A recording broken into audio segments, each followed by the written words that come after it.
بتقوم انت تعرف ان لما يكون ليك مثلث بتكون عاقد النيه والميثاق مع الله، وبناء عليه اذا حصل لك احياء فبتحيا على ما نويت عليه، لانك بتبعث على ما انت فيه الان، لان مشرقك خلاص انت وصلت درجه الغروب الهرة، خلاص هذا المغرب. ده معنى الغروب وكيفيه ظهور الشمس او طلوعها من مغربها بقانون فرض كفايه وصل ل9 مليار.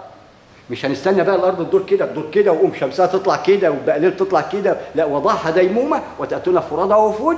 والمشرق هنا لبس في المفاهيم العلميه القائمه على التوضيح من خلال المثلث. بيقول لك ان المشرق عندما الانسان ياتي من رحم الام، هذا اول مشرق. ما هو مشرقين ومغربين، بيدوك مقاييس ذريه داله على مقاييس كونيه، احسب بس كده. ادي اول مشرق. لو ما بيحبكش ما كانش خلقك، كان خلاك فيما يسمى بالعدم اللي هي نواه الذره الصفر. تحلب تسكن ما يسمى ادراج الرياح، ما جالوش الامر لسه التكوين، يبقى فلان ابن فلان ابن فلان. يوم الدين بقى ما هو هتنزل على مله ابراهيم ولا اسماعيل ولا،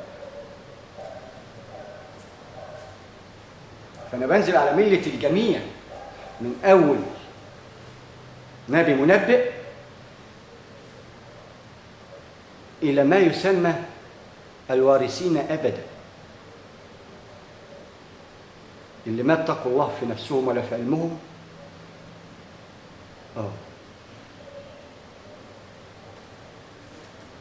العلماء اللي هم ورثة الانبياء. ناخد خط دور على صابع تحت الدكه عشان العلم اللي ما وصلش لواحد اللي بيشكل رقم 10. وفي الرياضيات اصل ما فيش درس، ما هي السر هنا يكمن اللغز، وبناء عليه العلم يبطل هذه الحجج السيئه وياتيك بمثلث علم يؤدي الى مال وولد صالح، لانها تاكله حلال، لان العلم بعديه صدقه يليه ولد، ترتيب الابجاد يعني. لان العلم هو الجامع للزوجين، المال والنفس، وذكرت المال قبل البنين علشان تعي الترتيب الابجادي ليه علم صدقه ولد. وما تجيبه من ورا كده تلاقي الولد ده ما انجبته الارض عندما صنعه الله بذاته العلي وبايده الكريمه. يا اخي مش هقول لك يعني وصل اقل من لواقح رياح. ما هو ما رأوش، ما هو قلنا بمقياس شعرايه من راس ابليس، بقول له اسجد ليه؟ ما هو جايبنا منه، ما هو انتصف بقى خلاص. 7 في المنتصف مات، 7 تحت من نار، 7 من فوق من نار. ما هي دي كيفيه الطبخه الكيميائيه الفيزيائيه المترتقه القائمه على العلم بقانون الترتق المستدام. قال يعني المستدام اللي لا نهي عن قانونها شيء ونازلين شغل في لا شغل، ضحك على البهايم اللي هناخدهم دولة بيننا. يبقى انا اتجوز بقى هنا العلم جاب المال، بدل بقى ما يدعم الزوجين الريس بالعلم والفقراء المساكين بالمال، بتلت الله التلت له التلت الله، يبدا باهله والتلت للعلم حتى ينجب ويربي، وناس تدعي له ويزيد له ربنا في علمه. مثلث منجب ويربي، فين هو؟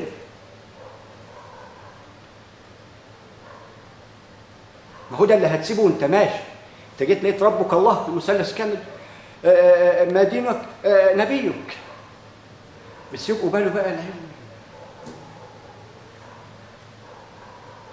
من ربك تشكل العلم، ما دينك تشكل الصدقه اللي فرضت عليك التلتين والتلت للانثى المثلث. من رجل الذي بعث فيكم من وضع الحق بينكم. من هو؟ لان هذا يوم الدين، من وضع هذا الدين بينكم. اعتدت بدين جديد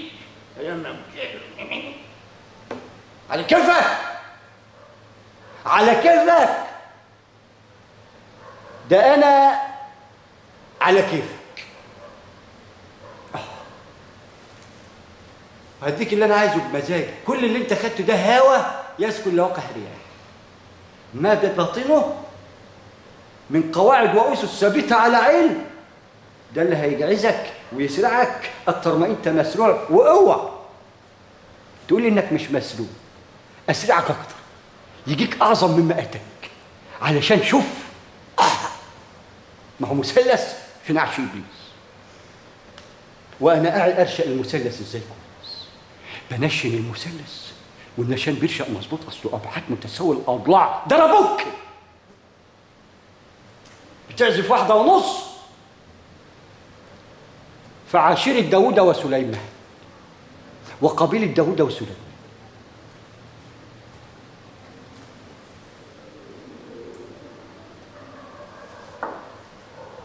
قانون يعزف ديمومة علمية،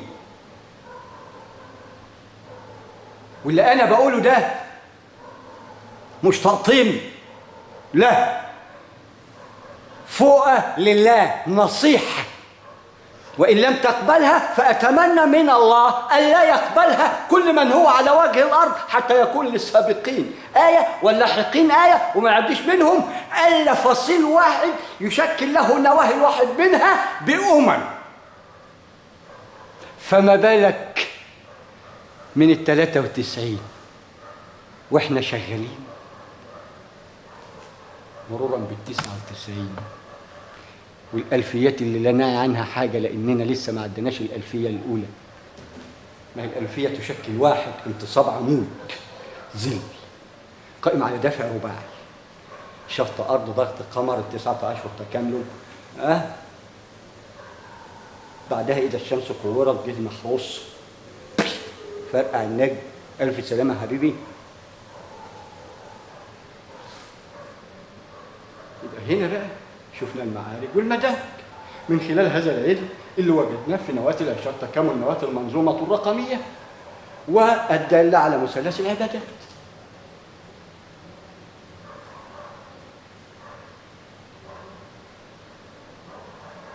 هنا بقى الألف صراط مستقيم فيه معارج ومدارك. قلنا بالذرة، الذرة تعرج توصل لمدار النجم، من بطن الأرض فيها خيرات. ده أنا قلت لك على اللي فيها. ده انت هتيجي تاخد مني خريطه معانا ومرقمه، مثلث رقم كذا، مثلث رقم كذا، مثلث رقم كذا. لا، ما هو اذا ما كنتش جاي كده يبقى ما انتش قد البيزنس يا حبوب. تروح تنام في حضن امك بفلوسك بعرشك بحالك امام الله ثم العلم. تنام كده وتدفى كويس وتقول انا همشي امتى، ربنا هياخدني امتى، ربنا هيحييني من بين هذه الطحالب امتى، ربنا هينجدني من هذه المادة السوداء امتى. هتقعد تسأل علينا الساعة بقى، بس من خلال العلم اللي هيديك ساعة تحسب عليها بداية تؤدي إلى اللنهاية، حتى تعي دورك إيه في الحياة يا مرسل، وهتنبأ بما في داخلك كنبأ. ما هو أنت مرسل أهو زي ما قلنا، فاهم، ومنبئ بما هو جديد. اللي فهمته من القرآن قريته كله من 1434 سنة و11 يوم. ما تنساش ال11 يا حبيبي، بتقراه طلعت منه ايه عشان تقول لي بتوضح القرآن على هواك. هواك يا راجل، يلي خدت إلهك هواك وصدقته وتقعد تقول لي أعوذ بالله من الشيطان الرجيم بسم الله الرحمن الرحيم أستغفر الله العظيم، تحط لي مقدمة يا عبيط يا هبل لا تعي عن حرف فيها شيء.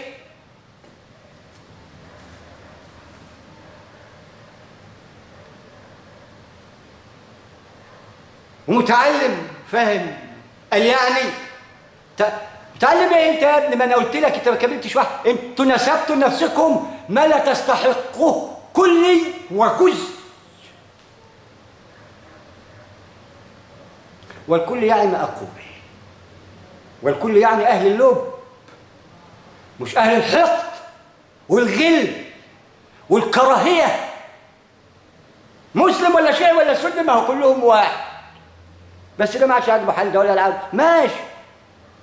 بس في النهاية بنقول لا إله إلا الله، محمد رسول الله، أو عيسى نبي رسول الله، أو إبراهيم رسول الله. ما هو كله صادق وكله أمين. ولكن هناك فرق بين البداية والنهاية المؤدية لبداية اللا نهاية. هناك فرق بين البداية والنهاية اللي بتشكل بداية اللا نهاية. يلا بقى سوف أنتم الطلقاء بقى مرسلين، تفهموا يعني إيه مرسل، ومنبئين يعني إيه منبئ. ومن هنا انقطع الوحي، وأنا آخر النبيين أحمد لأنه ومحمد وفوق محمود.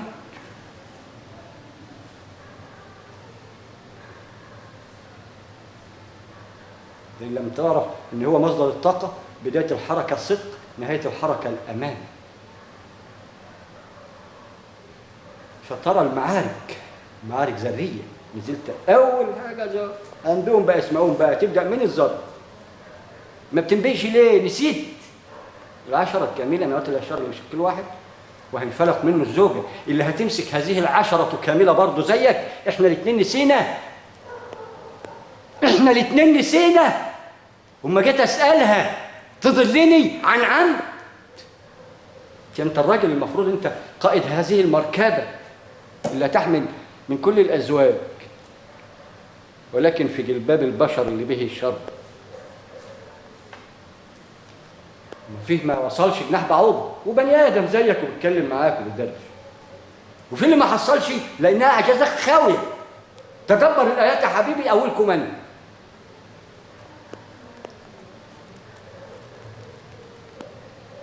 لسانا وشفتين أنجبتهم نواة الزوجين، وقال لك بقانون المتشابهات من خلال التدبر عيني. ألم نجعل له عيني، رأى، ولسانا وشفتين ترجم ما يراه. يقف عند 9.9 مدار النجم اللي بيشكل الألفية. ما هو لو كنت عرفت سر الواحد كنت عرفت السر المئوي، النشأة، وبعدين الشباب والشيخوخة اللي هتعرض من خلالها. خايف تعدي، خايف تروح إلى الله. ما هو ده السور اللي بين يأجوج ومأجوج ورب العرش العظيم بقانون مثلث بقى يأجوج ومأجوج.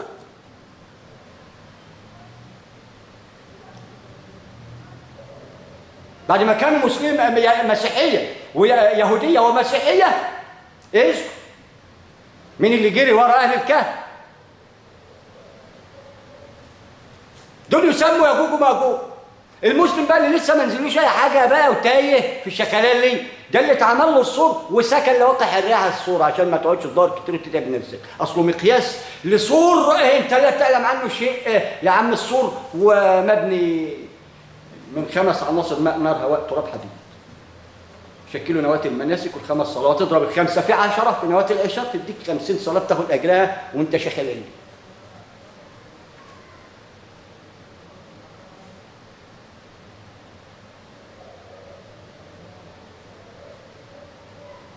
معارك ذرية توصل مدار النجم، الأرض تشفطها، تم تحليلها خواص، تدي للقمر حقه، للشمس حقها، والزايد يتحول نجم عشان ينفجر. وما بينفجر يعود منه الحديد ويعرض الضوء اللي بيتحول إلى نور.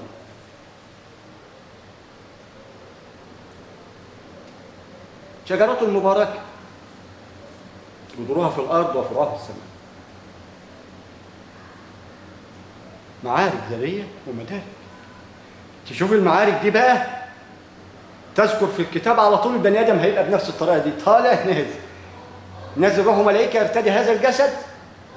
الروح تشكل الربوبية فيك، نوع الأمر من الله سبحانه وتعالى.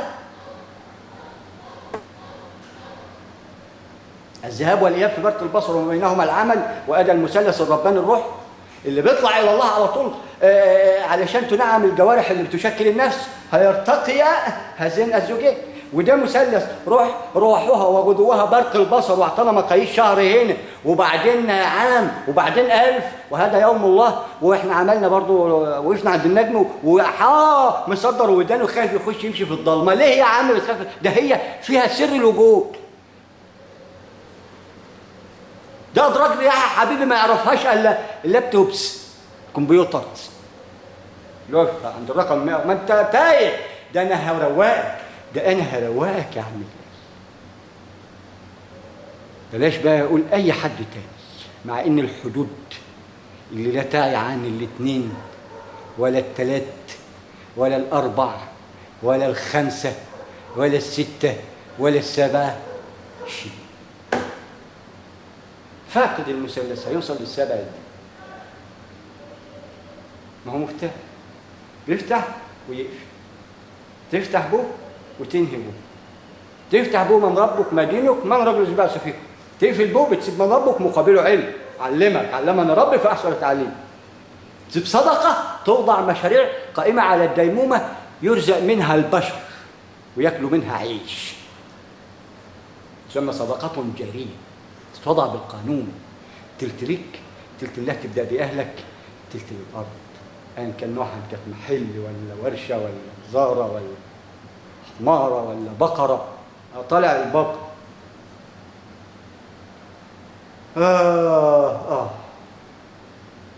على من يقول ما لا يعلم، وده اللي ودانا لما نحن فيه الآن.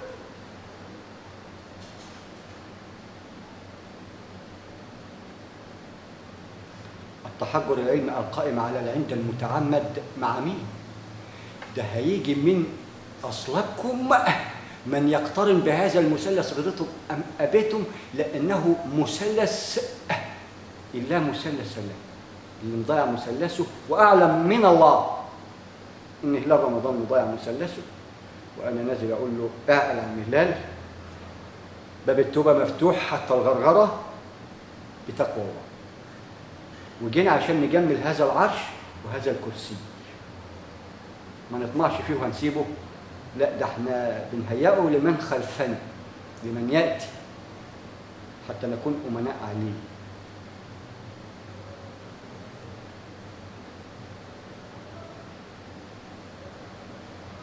تقول ايه بعد العلم ده؟ وضحت لك الفاتحة لسبع، عشان هي مفتاح سبعة الأسرار. الحمد لله رب العرش العظيم اللي علمنا بأننا المفروض الخليفة بقانون خليفة كفاية خلفاء لأهالينا، مش لازم خليفة لازم يا رب ده أنا أمسك سبحة ومش أعمل كده قال وقال وقال وهو مش عارف قلاقل ولا أي قلقلة، هو ما عليه غير بس يتفلسف ويقول لك ده بيقرا القرآن على هواه. أيوة إلهي هوايا وهوايا رب العرش العظيم يا عم الشيخ هلال. ما يكون إلهي هوايا وهو رب العرش العظيم أهواه، وأحب وأتقرب إليه من خلال العلم، لأني لا تقرب إليه إلا بمقدي. اتخذتم مع الله عهدا؟ لا، هو وضع لك قرآن علشان تتخذ مع الله مباشر عهد، لأن ما عادش فيه منبئين ينزل لهم وحي علشان يديك عهد مع الله، لا هو ادالك هنا المواقع وادالك الدستور ويشكل القرآن. دور على نفسك فيها تلاقي نفسك، أصله موسوعة كونية عظيمة يعلمها أهل السماوات والأراضين، ونبحث عن التايهة ونشتغل في التايهة أصلها ناقصة توهان. طب مش ما نثبت الأول والواحد ينتصب كده ويبقى واحد كامل ماسك نواة العشار وهيتجه إلى الميسرة عشان يقول الحمد لله رب العرش العظيم على إيه؟ على كل ما أعطاك إياه من نواة عشار. ورأيت الوحدانية أن الخالق لديه عناصر ونحن من هذه العناصر وأتفه العناصر، ولكن عظمنا من خلال الخلفة، أي طلب السماوات والأراضين حتى تعي أنهما أكبر منك وقائمة على الدوام، وتعي الحقيقة القائمة على الدفع الذاتي مع مرات هذا الديمومة. عشان تيجي انت توقفها تخليها بدل ما تلف كده تقوم لفه كده، ايه ده؟ اصل الشمس هتطلع من المغرب، ما هو انت هتغرب، ما انت ماشي اهو شرقك هيشرق اهو، ما عادوش مغرب، ما عادش مغرب. مش لازم اوقفها عشان بقى تقف الديمومه، امال وضعها عشان اوقفها. هنا الخلاف اللي انا مصر عليه، ان المشرق يعني حياه الاخره اي دار البقاء، وهنا دار البقاء القائمة على الفناء المتجدد، زي الزرع، برسيم في برسيم بيطلع على طول بطن في بطن في بطن، بهايم بتطلع بهايم ما هو كوثر له بداية مؤدية إلى لا نهاية. وديناه فين؟ بلعناه.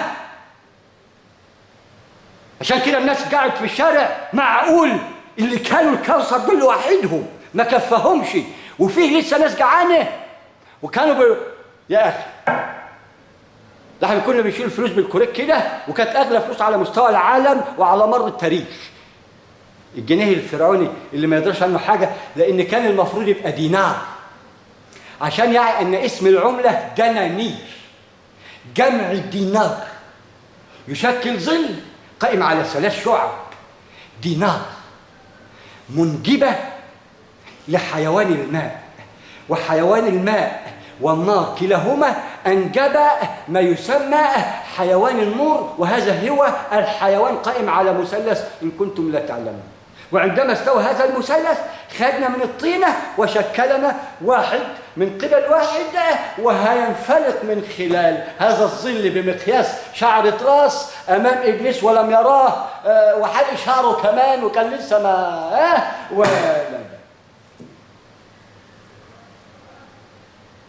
ومش عارف بيقول الحمد لله، بيقول لك حمدني عبد.